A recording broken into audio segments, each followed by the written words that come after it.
दोस्तों, ये जो सुमोटोमो कंपनी का आता है हारू, और इसमें जो टेक्निकल होता है वो होता है टेबुकोनाजोल 10% और सल्फर होता है 65%। ये दो तत्व इसके अंदर होते हैं और इनके मिलने से ये हारू बनता है। और दोस्तों, ये जो इस कंपनी का जो हारू आता है, इसके साथ और भी कंपनी इस फॉर्मूले को बना रहे हैं, तो आप किसी अच्छी कंपनी का ये टेक्निकल देखकर दूसरा भी प्रयोग कर सकते हैं। तो दोस्तों, ये जो हारू होता है, अब जानते हैं कि हमारी गन्ने की फसल में क्या कार्य करता है। तो दोस्तों, ये जो हारू होता है हमारी गन्ने की फसल में यदि हम प्रयोग करते हैं तो इससे जो विभिन्न प्रकार की जो फफूंदी जनित बीमारियां होती हैं वो नष्ट हो जाती हैं, या पहले हम प्रयोग करते हैं तो आती ही नहीं है। जैसे पोका बोइंग है जो मुख्य समस्या है हमारे गन्ने की, और जो फफूंदी के रूप में आती है। और दोस्तों, और भी कई फफूंदी पर इसका असर होता है।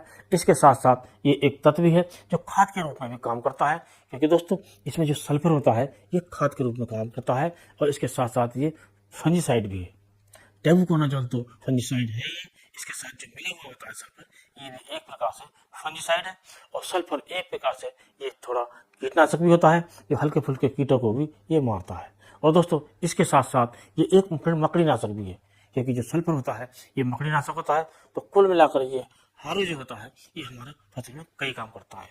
अब दोस्तों, बात करते हैं कि इसका जो प्रयोग है हम किस समय कर सकते हैं। तो दोस्तों, इसका जो हम प्रयोग है वो कर सकते हैं गन्ने की बुवाई के भी समय भी कर सकते हैं। जब हम अपने गन्ने की बुवाई करते हैं तो उस समय जब हम खाद डालते हैं तो खाद में मिलाकर हम इसका प्रयोग कर सकते हैं। और दोस्तों, इसके बाद हम प्रयोग कर सकते हैं जब हमारी फसल बड़ी हो जाती है और उसमें जो विभिन्न प्रकार की जो फफूंदी जनित बीमारी होती है जैसे पोका बोइंग आदि, उस समय आने का डर रहता है, तब भी हम इसका प्रयोग करते हैं, या आ जाता है तब भी हम इसका प्रयोग कर सकते हैं। तो इसका जो प्रयोग हमें करने से यदि हमारे खेत में बीमारी है फफूंदी रहित, वो नष्ट हो जाती है। यदि नहीं है तो वो आती ही नहीं है, और इस प्रकार हमें गन्ने की फसल से ज़्यादा उपज मिल सकती है। अब दोस्तों, बात करते हैं धान की फसल में। तो दोस्तों, धान की फसल हमारी तैयार खड़ी होती है जब वो करीब 15 दिन की हो जाती है।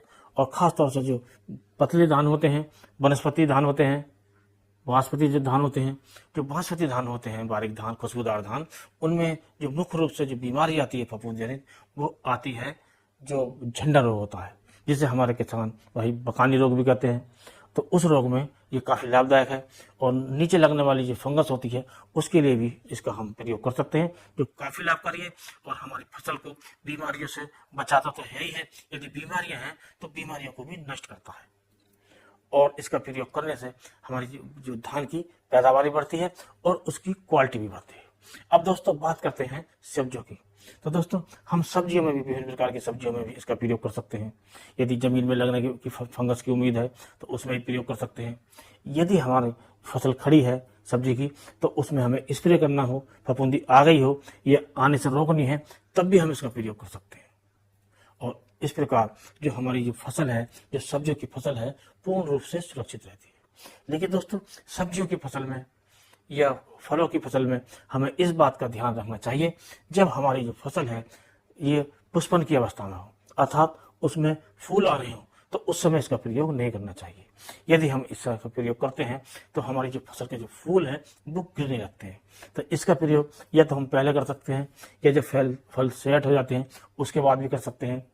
तो इसका जो प्रयोग है हम करके अपने जो सब्जी है उसकी पैदावार भी बड़ी आसानी से बढ़ा सकते हैं और ज़्यादा लाभ ले सकते हैं।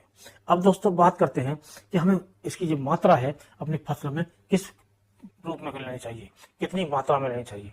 तो सबसे पहले बात करते हैं गन्ने की फसल में।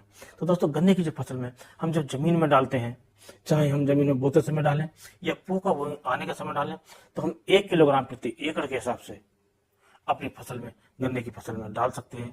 चाहे हम मिट्टी में मिलाकर डालें या खाद में मिलाकर डालें, तो हमारी फसल से जो फफूंदी जनित बीमारी होती हैं वो नष्ट हो जाती हैं। यदि नहीं होती हैं तो आती ही नहीं है।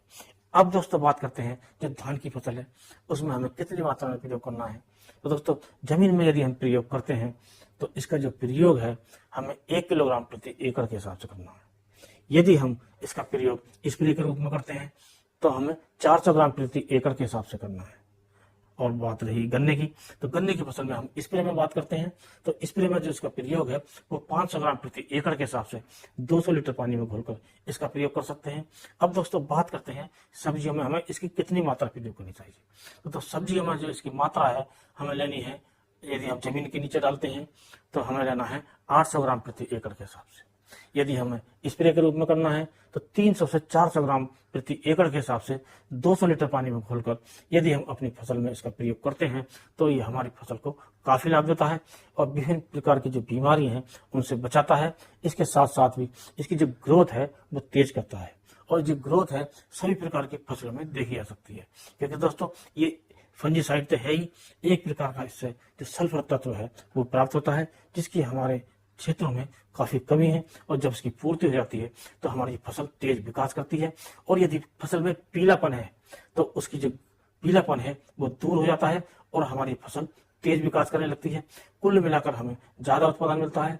तो दोस्तों इस प्रकार हम हारू का प्रयोग करके, ये हारू की जगह यही टेक्निकल किसी दूसरी कंपनी का प्रयोग करके हम आसानी से अपनी फसलों की जो रक्षा कर सकते हैं। विभिन्न प्रकार की जो फफूंदी जनित बीमारी होती हैं और दोस्तों यदि आ जाती हैं तो उससे भी हम अपनी फसल को ठीक कर सकते हैं, बीमारियों को नष्ट कर सकते हैं।